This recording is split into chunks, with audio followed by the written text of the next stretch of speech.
So hello students, last class में हमने Newton second law पढ़ लिया था। Newton second law of motion के कुछ क्वेश्चंस भी कर लिए। But is Newton second law? Newton second law is basically rate change of momentum. F is equal to dp by dt. It is not mass into acceleration. Mass into acceleration is its special case where m is constant. Then we apply forces mass into acceleration. But if m is not constant, then we will apply dp by dt. कोई दिक्कत कोई परेशानी? आप Newton second law की application भी देख लेते हैं एक बार, है ना। तो में से कौन कौन क्रिकेट खेलता है लेदर की बॉल से? कभी खेला हो? बढ़िया। देखो मुझे तो डर लगता है, खैर कोई बात नहीं। जब बॉल बहुत स्पीड में आती है तुम क्या करते हो कैच करने के लिए? सीधा कैच कर ले, छोड़ देते हो? जब भी तुम फुटबॉल में आ गए तो तुम क्या करते हो? हाथ में लाने से पहले पीछे ले जाते हो ना। पीछे ले जाने के पीछे रीजन क्या है? हाँ, टाइम बढ़ाने से क्या इम्पैक्ट पड़ेगा? हाँ, अब फोर्स कैसे कम हो गया? बेसिकली फोर्स क्या है तुम्हारा? फोर्स होता तुम्हारा dp बाय dt। अब देखो, अगर तुम कम टाइम में लाओ या ज्यादा टाइम में लाओ, मोमेंटम का चेंज सेम होगा। मान लो एक बॉल है जो 10 kg से आ रहा है, मतलब 10 मीटर पर सेकंड से आ रहा है। इसका मास है 0.5 kg, है ना। उसका इनिशियल मोमेंटम कितना हो जाएगा? 10 इंटू 0. ठीक है, जब इसको कैच कर लोगे तो उसका फाइनल मोमेंटम कितना होगा? मान लो तुमने इसको कैच कर लिया इन 0.1 सेकेंड, तो इसकी स्पीड कितनी होगी फाइनल जब कैच कर लोगे? तो 0 होगी। फाइनल कितना होगा तुम्हारा? 0। फाइनल मोमेंटम कितना आएगा? 0। चेंज इन मोमेंटम कितना होगा? चेंज इन मोमेंटम होगा फाइनल माइनस इनिशियल, और delta P by delta T will be equal to force. यहाँ पर डेल्टा पी कितना है? -5, और डेल्टा टी कितना है? हाँ, तो तुमने देखा पहले केस के अंदर डेल्टा पी और डेल्टा पी कितना है? 0.1। तो फोर्स कितना लगेगा? 50 न्यूटन। बट अगर मान लो मैं इसका टाइम बढ़ा देता हूँ यार, माइनस का बस डायरेक्शन बताता है। अब मान लो सेकंड केस में सेम चीज है, 0.5 kg की बॉल है, 10 मीटर पर सेकंड से आ रहा है। इनिशियल मोमेंटम तुम्हारा 5 हो गया और फाइनली इसको तुमने रोक दिया, इसका फाइनल मोमेंटम 0 हो गया। पर इसमें जो टाइम लिया ना तुमने, वो तुमने लिया, चलो 1 सेकंड ले लो,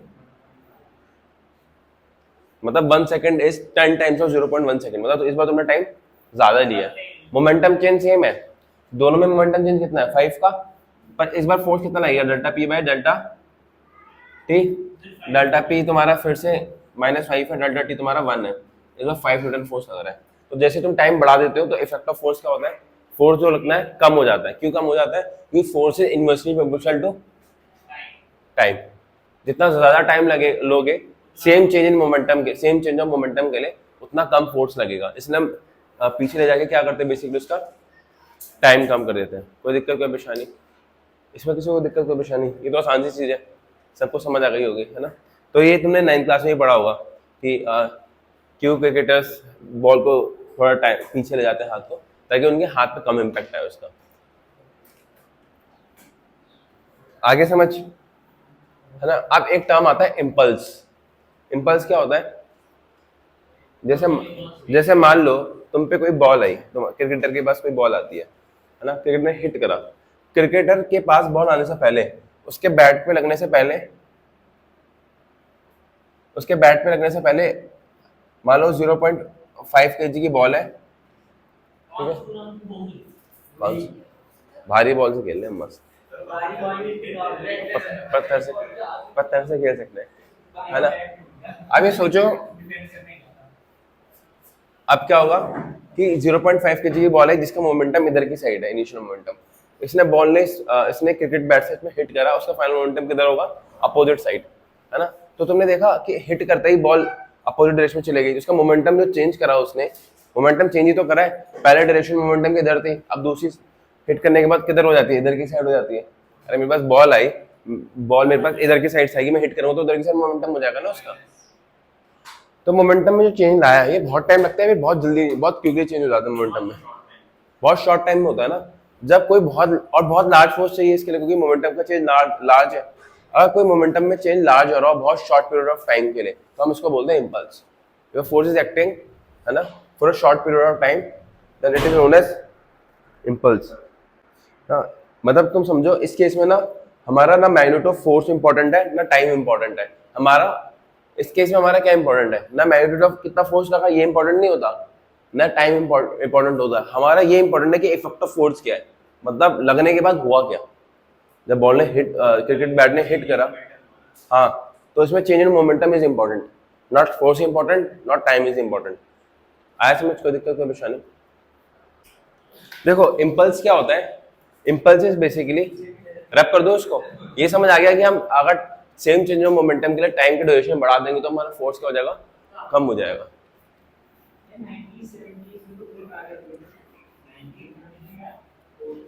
अब जो नेक्स्ट चीज है वो ये है कि मान लो तुम्हारे पास ना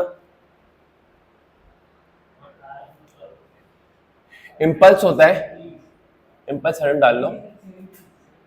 इम्पल्स कब यूज करते हैं, जब कोई large force for a small interval of time के लिए इफेक्ट करती है। इसमें हमारा ना फोर्स इंपॉर्टेंट होता है ना वो टाइम इंपॉर्टेंट होता है कि जिसमें इम्पैक्ट, क्योंकि फोर्स की वैल्यू बहुत लार्ज है और टाइम बहुत शॉर्ट है। तुम ऐसे समझो ये ऐसा ग्राफ बनता है,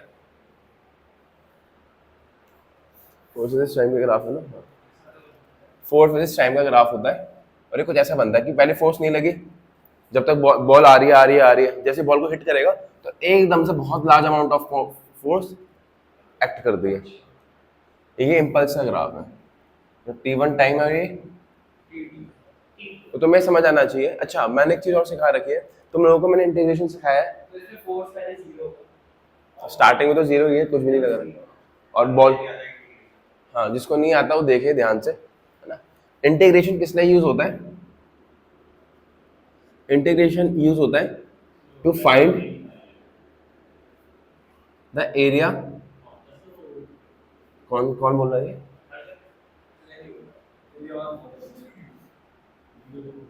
under the graph. For example मैंने ये बताया था तुम लोगों को, जैसे मान लो y और x है यहाँ पर, है ना, y और x है, और अगर ये स्ट्रेट लाइन जा रहा है तो ये रेक्टेंगल बन जाता है। सिंपल, तुम्हें ये लेंथ पता होनी चाहिए, ये लेंथ मान लो y है ना, और ये लेंथ तुम्हारी डेल्टा x है। चलो ऐसा मतलब उसको ऐसे ले लो, चलो तुम्हें डेल्टा x नहीं दिखेगा ना, अब देख लो, अब तुम्हें डेल्टा x दिख जाएगा। ये पॉइंट मान लो x1 है, ये पॉइंट x2 है, तो x1 हो गया ये, x2 हो गया ये, तो डेल्टा x होगा तुम्हारा ये, that will be x2 minus x1, है ना। तो एरिया कैसे आएगा, एरिया आएगा लेंथ इनटू ब्रेड्थ। एरिया क्या है तुम्हारा, लेंथ क्या है y, और ये क्या है डेल्टा x। इससे तुम्हारा क्या आ जाता है, एरिया क्या आ जाता है। अरे प्रभु रुक तो जाओ। बट मान लो कि तुम्हारा ग्राफ कुछ ऐसे ना होके ऐसे होता है, अब इसका एरिया निकालना बहुत मुश्किल है। इसका तो लेंथ इनटू ब्रेड्थ पता है मुझे, तो इस केस में क्या करते हैं, जैसे ये y हो गया और ये x हो गया, है ना, तो हम अज्यूम करते हैं कि मान लो तुम्हें छोटा सा रेक्टेंगल मान लो, ऐसा बहुत छोटा सा, अगर ये बहुत पतला रेक्टेंगल है, बहुत पतला मतलब जिसका जो डेल्टा x है ना, जिसकी विड्थ है ऑलमोस्ट टेंडिंग टू जीरो है, मतलब बहुत छोटी है, तो तुम्हारा कर्व होगा ना ये ऑलमोस्ट किसकी तरह एक्ट करेगा, स्ट्रेट लाइन की तरह। आया समझ क्या, डेल्टा x है चेंज, जैसे मान लो ये 2 है, मतलब इसकी x मान लो x1 की वैल्यू 2 है और x2 की वैल्यू 5 है, तो ये लेंथ कितना हो गया, वो कैसे आया 5 माइनस 2। आया समझ, कोई दिक्कत कोई परेशानी, ये y है ये x है और इतनी सी लेंथ क्या है तुम्हारी डेल्टा x है ना। अगर डेल्टा x बहुत छोटा होगा तो उसको मैं क्या लिखूंगा, ठीक है। अब तुमने क्या करा, तुम्हें ये पता चल गया ये रेक्टेंगल है, अभी हमने रेक्टेंगल की लेंथ कैसे, एरिया कैसे निकाला था, y इंटू डेल्टा x, और डेल्टा x की जगह मैं क्या यूज कर रहा हूँ dx, because change is very small. तो इसका एरिया मिला। अब मान लो मैं इस पूरे इसका जो एरिया निकालना है उसके लिए इस पूरे जो इसका अंडर का एरिया है ना उसको ऐसे हजारों स्टेप्स में तोड़ देता हूँ, बहुत पतली पतली पतली पतली स्ट्रिप्स में तोड़ देता हूँ और उन सबको क्या करता हूँ, सबका एरिया प्लस कर देता हूँ। क्या मुझे इसका एरिया मिल जाएगा? अगर मैं इसको मल्टीपल स्ट्रिप्स में तोड़ देता हूँ ऐसे,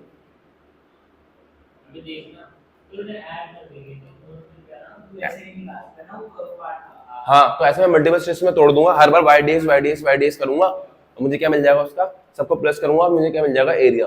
but it is a tedious task. कैसे? बहुत बढ़िया, यही क्वेश्चन था, यही तो बता रहा हूँ मैं इतनी देर से कि जो जो ये चीज है ना, अगर तुम बहुत छोटा कर दोगे इसको, बहुत छोटा, देश को बहुत छोटा करोगे, तो ऑलमोस्ट सीधी लाइन बन जाती है ये। मैं तो ये बार बना के दिखा रहा हूँ, ये बिल्कुल ऐसे समझ लो जैसे तुम अपना बाल तोड़ो, बाल को तोड़ोगे, ऊपर वो कर्व कर्व होता है, और तुम्हें दिखेगा बिल्कुल ऐसा है कि बिल्कुल सीधा है।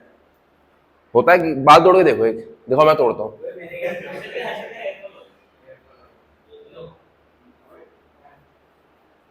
सही में तोड़ दिया। अब देखो, अब ऊपर से बिल्कुल स्ट्रेट दिख रहा है ना, हो सकता है कर्व हो ये, माइक्रोस्कोप के नीचे लाऊं तो मैं, है ना, इतने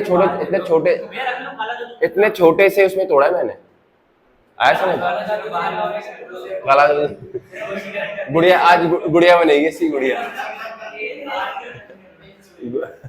गुड़िया बनेगी।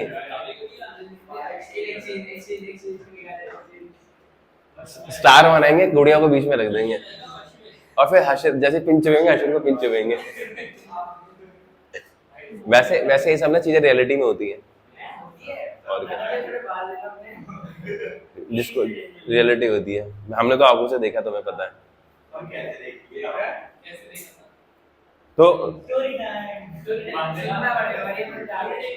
तो देखो, ऐसे मैंने मल्टीपल स्टेप्स में तोड़ दिया, उन सभी स्टेप्स के एरिया को मैंने क्या करा है, मतलब ऐसे जैसे बाल तोड़ा ना, वैसे ही पतले पतले से मैंने तोड़ लिए, बहुत पतले पतले से रेक्टेंगल्स है ये, इन सबको मैंने क्या करा, ऐड करा, तो इसका मुझे क्या मिल जाएगा, एरिया मिल जाएगा। तो एक तो तरीका ये हो गया ऐड करने का। दूसरा तरीका क्या है कि हम ये जो आंसर हमें मिल रहा है ना, वो सीधा में किससे मिलता है, इंटीग्रेशन से। जब ऐसा कर्व हो तो हमने क्या करा, रेक्टेंगल का एरिया निकाला किससे, वाई डीएक्स से, और उन सबको ऐड जो करा है ना, वो ऐड इसमें कवर हो जाता है इंटीग्रेशन में, ऐसा समझ। तो integration is used to find the area under the curve. कोई दिक्कत, एरिया अंडर द कर्व, है ना। अब तुम्हें समझना है कि यहाँ पर y था, यहाँ पर dx था, y यहाँ पर था, dx यहाँ पर था, पर इस केस के अंदर, फोर्स और x के केस के अंदर, तुम एक बात बताओ, y पे कौन है, f, और x की जगह कौन है, ठीक। तो y ds की जगह यहाँ पर क्या लिखूंगा मैं, f, यहाँ पर f और dt आ गया, यहाँ पर y dx था, तो y और dx हो तो एरिया कैसे निकलता है, y dx का इंटीग्रेशन। और अगर f की जगह f लिखा और टाइम की जगह t लिखा, तो f dt तुम्हें क्या देगा, area under the F T curve, आया समझ। तो एरिया अंडर एफ, देखो area under F x curve कैसे निकलता है, वाई डी एक्स से, वाई की जगह एफ आ गया और एक्स की जगह टी आ गया, तो area under F T curve कैसे निकलेगा, एफ डी टी के इंटीग्रेशन से, आया समझ। इसमें भी लिमिट्स पुट करी जाती है, लिमिट्स मतलब कहां से कहां का एरिया निकाल रहे हो, जैसे स्टार्टिंग T1 है और एंडिंग क्या है, T2, ये तुम्हें क्या देगा, area under F T curve. कोई दिक्कत, कोई परेशानी, कोई दिक्कत, कोई परेशानी, मैं सिखाऊंगा, मैं सिखा रहा हूँ।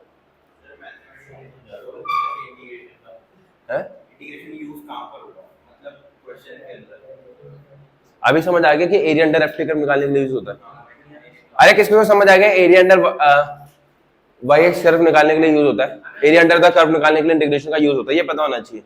कोई दिक्कत, कोई परेशानी। ऐसे कुछ फॉर्मुलेज होते हैं जो पता होने चाहिए, वो मैंने करा रखे, बाकी बच्चों को तुम्हें करा दूंगा, है ना। इसको बोलते हैं लिमिट्स, लिमिट्स T1 से T2, T1 से T2 का मतलब ये है कि कहां से कहां तक का एरिया मुझे चाहिए, है ना। रब कर दो इसको,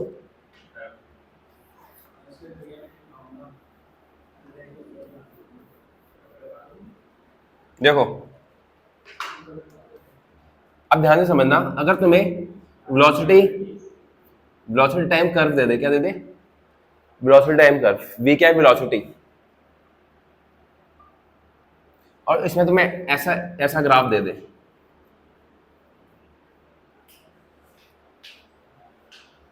टाइम T1 दे दे और टाइम T2 दे, तो इसमें एरिया कैसे निकलेगा,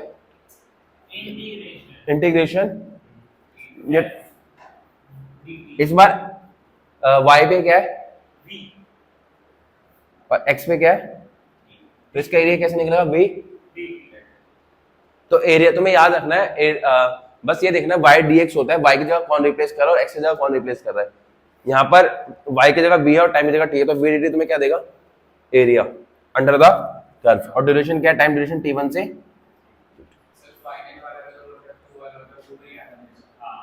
हाँ ठीक है, इसको चुप कराओ यार, अभी मैं कुछ और सिखा रहा हूँ, कुछ और मांगे जा रहा है ना। अब तो मुझे एक बात बताओ, ये तो ये जो चीज है ये मैथ्स है, ये क्या चीज है, मैथ्स है। अब तुम देखना कि फिजिक्स के according area under VT curve क्या देता है, तुमने बचपन में पढ़ा हुआ है, डिस्प्लेसमेंट देता है। आज का रीजन समझाता हूँ क्यों। देखो तुम लोगों को ये पता है जो वेलोसिटी होता है बेसिकली वो क्या होता है, ds बाय, चलो ds बाय dt, या तुम चेंज इन पोजीशन लिख लो, b dt, इधर ले गए b, ये r है, ये पोजीशन वेक्टर मान लो, डिस्प्लेसमेंट ही मान लो इसको। तो v इंटू डी टी, अगर तुम v dt को सॉल्व करोगे, इंटीग्रेट करोगे, तुम्हें क्या मिलेगा, डिस्प्लेसमेंट। तो v dt का इंटीग्रेशन तुम्हें क्या देता है, डिस्प्लेसमेंट। और एरिया अंडर वीटी कर्व तुम्हें क्या देता है, area under VT curve, area under VT curve किससे मिलता है, वो भी v dt से मिलता है। देखो फेज के अकॉर्डिंग v dt का इंटीग्रेशन तुम्हें क्या देता है, डिस्प्लेसमेंट। और मैथ के अकॉर्डिंग v t का कर्व होगा, उसका एरिया निकालूंगा, वो भी किससे निकलेगा, v dt से। तो v dt का इंटीग्रेशन एरिया दे रहा है और v dt का इंटीग्रेशन डिस्प्लेसमेंट दे रहा है। तो मैं बोल सकता हूँ कि area under VT curve will give us displacement. वो वीटी कर्व का स्लोप देता है, वो वीटी कर्व का स्लोप देता है। स्लोप अलग चीज होती है। स्लोप होता है ये, जैसे तुम्हारा v और t है ना, और ऐसे कोई लाइन बन रही है, तो ये थीटा बना है, तो जो इस थीटा की 10 की वैल्यू होगी ना, उसको बोलते हैं स्लोप। और वो तुम्हें मिलेगा एक्सीलरेशन, वो तुम्हें देगा एक्सीलरेशन। अरे करा दूंगा यार, इतनी टेंशन मत लो। उन दोनों को इसलिए, तीनों को इसलिए समझ आ रहा है, उनको पहले पढ़ा रखा मैंने ऐसे।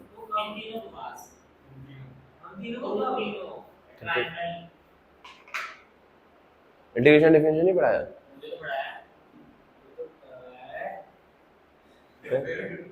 ये तो उसका कह रहा है, ये इसका इम्पल्स का नहीं, इम्पल्स नहीं, मैं इसके इंटीग्रेशन डिफरेंशियल की बात कर। ये समझ आया? तो तुम्हें बस चेक करना होता है, तुम्हें ये समझना है, रुक जाओ, तुम्हें बस ये समझना है मैथ्स के अकॉर्डिंग कोई भी टर्म हो, v यहाँ पर t है तो v dt क्या देगा, इसके अंदर का एरिया। फिर चेक करो कि फेज के अकॉर्डिंग कैसे मिलता है, क्या मिलता है। तो फेज के अकॉर्डिंग तुम्हें कैसे चेक करना है, तुम वेलोसिटी का फॉर्मूला लगा दो, डिस्प्लेसमेंट इनटू टाइम।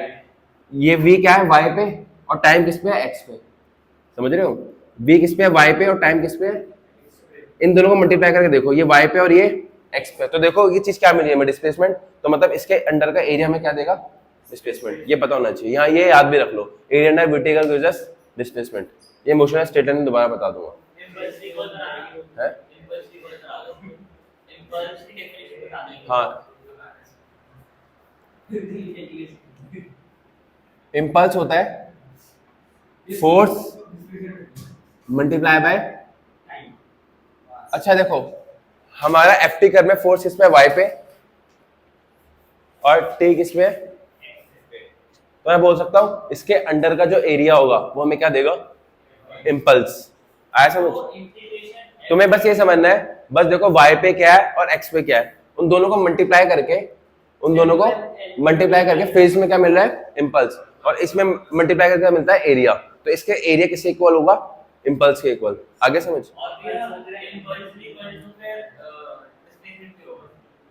क्यों होगा डिस्प्लेसमेंट, वो तो उससे मैं वीटी कर्व का बता रहा हूँ। रुक जाओ, v देखो integration fdt is equal to displacement fdt, रुक जाओ, integration fdt is equal to displacement. किसने बोला? अगर इंटीग्रेशन vdt डिस्प्लेसमेंट के बराबर है तो fdt की तो जो हमने d पर प्लेस करते हैं ये पागल हो गया क्या भाई, ना कर एक बात बताओ। अरे बस ये y और x में देखना होता है हमें, ऐसा थोड़ा है वी अलग है, फोर्स बिल्कुल अलग चीज है। हमने आपको बताया था कि ग्राफ में देखा होता है कि एक्स एक्सिस पे कौन है, वी है फिर एक्स है ना। हाँ अगर नीचे वी है ऊपर एफ होगा, यहाँ पर वी है, हाँ यहाँ टी है, हाँ तो वी डी टी से तेरे को इसका एरिया मिला, और फिर इसके ऊपर अकॉर्डिंग सेम निकालेंगे एफ डी टी से मिलेगा। हाँ एफ डी टी से। हाँ हाँ अब देख एफ डी टी क्या देता है, यहाँ पर तो वी डी टी डिस्प्लेसमेंट दे रहा था, पर यहाँ पर एफ डी टी क्या दे रहा है, इम्पल्स। हाँ ये चेक करना होता है हमें, आया समझ। इम्पल्स क्या होता है, इम्पल्स होता है कि जब कोई लार्ज अमाउंट ऑफ फोर्स बहुत शॉर्ट ड्यूरेशन का ले लगे, हाँ तो इस इफेक्ट को क्या बोलते हैं, इम्पल्स बोलते हैं। तो हमारी बॉडी में भी इम्पल्स होते हैं, पल्स होता है भाई, इम्पल्स होता है, वो पल्स होती है, उनको निकालने के लिए भी वो out of syllabus, out of syllabus question के 200 रुपए एक्स्ट्रा है, बायो की फीस निकाले इम्पल्स होते हैं बट वो अब सुनो, अबे इम्पल्स अरे शांत, फोर्स क्या होता है, change in momentum by change in, time और ये जो टाइम है ये भी क्या है, टाइम ड्यूरेशन। तो अगर मैं डेल्टा टी से डेल्टा टी काट दूंगा तो असल में इम्पल्स किसके इक्वल है, चेंज इन। हाँ तो देखो ध्यान से समझो, इम्पल्स किसके इक्वल आ गया, चेंज इन। तो एफ डी टी का curve force multiply by time तुम्हें क्या देता है, फोर्स मल्टीप्लाई बाय टाइम क्या देता है, इम्पल्स। तो ये किसके इक्वल होगा, इम्पल्स के, और इम्पल्स किसके इक्वल होता है, चेंज इन मोमेंटम के। आया समझ, कोई दिक्कत कोई परेशानी। तो ध्यान रखना है, हाँ ध्यान रखना है, एरिया अंडर, ये लाइन लिख लेना, area under F T curve. तो जो momentum equal to mass into velocity और impulse area under F T curve हमें क्या देता है, इम्पल्स, और इम्पल्स किसके इक्वल है, चेंज इन मोमेंटम के। और area under F T curve कैसे मिलेगा हमें, एफ डी टी से, और चेंज इन मोमेंटम क्या है, डेल्टा पी। आया समझ, कोई दिक्कत कोई परेशानी। और जो नीचे वाली चीज है इसमें क्या है, देखो तुम्हें ध्यान रखना है इसमें, ये लिख लेना, बहुत सारे आएंगे, एरिया अंडर बीटी कर्व तुम्हें क्या देता है, डिस्प्लेसमेंट।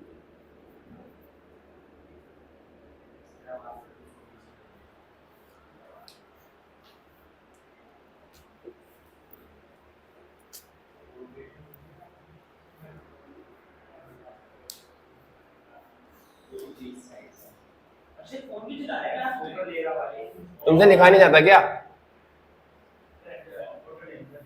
एक लास्ट था कैसे खत्म हो गए अभी खास मैं थोड़ा सा साइड होना नहीं। सर आपको फ्रेंड ही करा रहा है, सर जी बोला है मार सर जी सब्जी ये चीजें पता होनी चाहिए। जैसे एग्जांपल लो, एक और एग्जांपल दूं,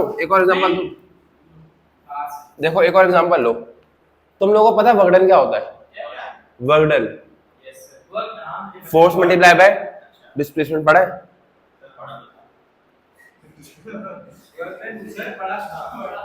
देखो तुम लोग बस ये ध्यान रखो, जो वर्कडन होता है ना वो होता है फोर्स डॉट डिस्प्लेसमेंट, या फिर तुम इसको लिखो ऐसे, तो जो तुम्हें 9 के अकॉर्डिंग पता है बस वो इतना याद रखो, फोर्स इनटू डिस्प्लेसमेंट।